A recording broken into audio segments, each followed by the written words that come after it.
Salut à tous!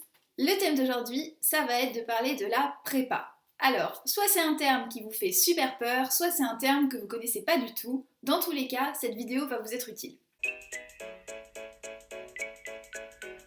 La prépa, c'est l'abréviation de classe préparatoire aux grandes écoles.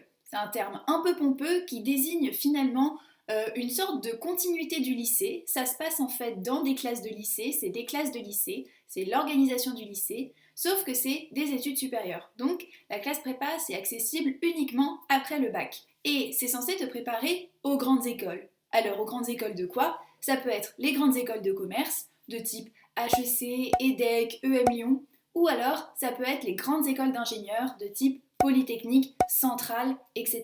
Il y a différents types de classes préparatoires. Et en fait, elles sont adaptées aux différents types de bacs qu'on prépare. Personnellement, j'ai intégré une classe prépa parce que je ne savais pas du tout ce que je voulais faire après le bac. Je n'avais aucune idée de métier, aucune idée de filière, aucune idée de secteur, aucune idée de rien du tout. Mon objectif en rentrant en classe prépa, c'était de poursuivre la même organisation qu'au lycée, de ne pas me fermer de porte, et ensuite, au bout de ces 2 ans, de pouvoir faire un choix entre la fac, une école de commerce ou une autre voie de mon choix. Quand on arrive en prépa, le choc, il est vraiment rude. En prépa, il y a un niveau d'exigence qui est double, voire triple, voire x10 par rapport aux exigences du lycée. Les maths au lycée, en ES, c'était des pourcentages tout basiques. Les maths en prépa, t'as l'impression que tu t'es trompé de filière tellement c'est dur. Pareil pour l'histoire, tu dois apprendre des tonnes et des tonnes et des tonnes de dates, de faits. Et c'est pareil pour toutes les matières qu'il y a, le français, la philosophie, etc. Quand j'ai eu ma première note en prépa, je me rappelle, c'était un contrôle de maths pour tester nos connaissances, c'est-à-dire pour voir, pour évaluer notre niveau après le bac. Quand j'ai vu 4 sur mon contrôle, 4 sur 20, hein, oui, 4 sur 20, je me suis dit, mais attends, mais j'ai rien compris, j'ai raté un épisode, là, c'est pas possible. Et puis les profs, ils nous mettent direct la pression. Ils nous disent, non mais de toute façon, là, la prépa, vous êtes plus au lycée, va falloir tout donner, franchement, va falloir se coucher hyper tard, va falloir bachoter, réviser. Là, pendant 2 ans, vous allez plus avoir de vie, vous allez plus avoir de nuit, vous allez plus avoir de week-end, vous allez que travailler pour espérer réussir vos concours. Et c'est ça qu'on attend de vous. Et moi, j'étais en mode, oula, c'est pas ce pourquoi j'ai signé là. Et donc, moi, je suis partie du principe, en faisant ma classe prépa, que j'allais travailler comme j'ai travaillé au lycée. Donc, je me couchais pas après 22h, parce que oui, moi je suis une grosse dormeuse, il faut le savoir. Je faisais des bonnes nuits de sommeil, je gardais quand même des moments dans mon week-end, comme je le faisais au lycée, pour faire du sport, pour voir mes copains, pour m'éclater, pour faire mes activités. Donc j'ai continué à fournir le même niveau d'effort que ce que je donnais au lycée, c'est-à-dire, pour être honnête, peut-être 50% de mes capacités, on est d'accord, hein, je me ménageais quand même. Forcément, j'avais une moyenne exécrable, je devais avoir 6-7 de moyenne. Et puis, je commence à me projeter, en fait, dans l'univers de l'école de commerce. Je commence à me pencher sur, finalement, pourquoi je suis en prépa. C'est pour intégrer une école de commerce, mais en fait, c'est quoi une école de commerce? Qu'est-ce qu'on y fait?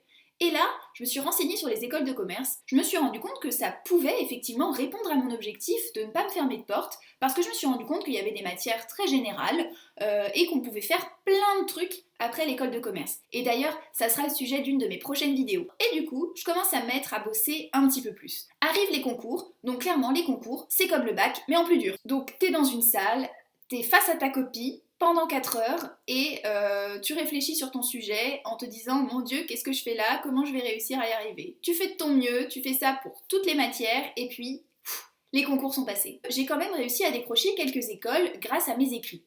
Et vient alors la deuxième partie des concours, ce sont des concours oraux. Et là pareil, on t'a préparé pendant tes 2 ans de prépa à t'exprimer à l'oral, à faire ce qu'on appelle des entretiens de personnalité. C'est un peu comme des entretiens d'embauche, mais version école de commerce, en mode pourquoi vous voulez rejoindre notre école, qu'est-ce qui vous intéresse, qu'est-ce qui fait de vous l'étudiant modèle qu'on a envie d'engager, je sais pas, quelle est votre plus grande qualité, quels sont vos défauts, enfin voilà. On est préparé à répondre à plein de questions un peu crash test comme ça. Il y a même une anecdote que je dois vous donner sur les questions, parce que les entretiens de personnalité, franchement, c'est assez drôle. Je vous donne un exemple qu'une copine a eu. Le jury lui a posé la question, mademoiselle, êtes-vous vierge? Je pense que là, t'as juste envie... Enfin, en fait, là, tu sais juste pas quoi faire. Je pense que là, ton cerveau, il bug et t'es en mode... Hein? Vous pouvez répéter la question? Limite, tu te demandes si t'as pas mal entendu, quoi, parce que franchement, là, la question, c'est chaud. Donc t'es dans ton entretien de personnalité, donc tu dois rester hyper pro, hyper calme, hyper à l'aise, tout ça. Et heureusement, elle avait été préparée à cette question. En tout cas, elle a su quoi répondre et j'ai trouvé la parade hyper intéressante. Elle fait « Bah non, moi je suis Verseau ». Génie! Voilà, bref, tout ça pour vous dire que à tous les niveaux, la prépa c'est vraiment de l'exigence et on vous prépare à relever les défis les plus impossibles et à répondre aux questions auxquelles jamais vous n'auriez pensé pouvoir répondre intelligemment. Une fois qu'on a passé les oraux dans les écoles qui nous intéressent, selon les résultats, soit plusieurs écoles nous acceptent, soit une seule école nous accepte, soit aucune école ne nous accepte. Pour moi, j'ai eu de la chance, plusieurs écoles m'ont accepté. Et j'ai choisi la meilleure que j'ai pu avoir, la meilleure de mon classement à l'époque, c'était Neoma. Et c'est mon arrivée à Neoma qui a marqué la fin de mon épopée en classe préparatoire.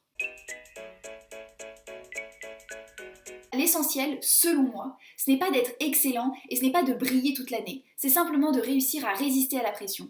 En prépa, on va te mettre des couches et des couches de pression, on va te dire que t'es nul, on va te dire que tu sais rien faire, on va se demander pourquoi t'es là, tu vas avoir des sales notes tout le temps, tu vas vraiment douter de toi-même. Et la question c'est, comment tu vas faire pour pas couler? Et c'est est-ce que tu vas réussir à pas couler? En fait, la prépa, il faut vraiment voir ça comme une course d'endurance et il faut vraiment essayer de donner le meilleur de soi-même. Et tant que tu donnes le meilleur de toi-même en prépa, tu risques pas d'être déçu. Et c'est super gratifiant et super satisfaisant quand à la fin des 2 ans, tu regardes tout le chemin que tu as parcouru depuis le lycée et tu te dis oh, « Ouais, j'ai vachement grandi ».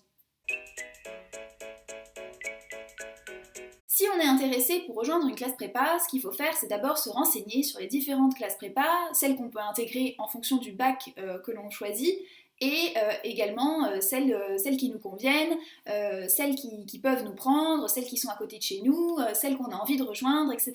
Donc pour ça, il n'y a pas mieux que les journées portes ouvertes, comme leur nom l'indique, sont des journées où les classes prépa ouvrent leurs portes pour les futurs bacheliers et où on peut rencontrer les professeurs, rencontrer d'anciens élèves, poser toutes les questions qu'on veut et en fait se projeter et voir un petit peu plus si la prépa c'est fait pour nous. Et ensuite, la classe prépa, c'est comme toute orientation après le bac, les vœux se rentrent dans APB, en tout cas à mon époque ça s'appelait APB, maintenant c'est Parcoursup, et donc on rentre ses choix en cours de notre année de terminale et ensuite ça va se baser sur le dossier.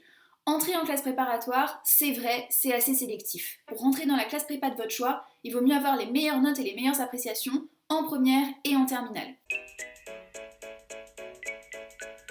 La prépa, ça va mieux marcher si tu arrives à bien t'entourer. Il faut vraiment essayer de trouver du soutien justement auprès de tes camarades, auprès des gens qui sont un peu dans la même galère que toi. Et il faut surtout solliciter du soutien de la part des profs, de la part de tes parents, de la part de tes amis, de tes proches. C'est hyper important de se sentir soutenu et épaulé pendant la prépa.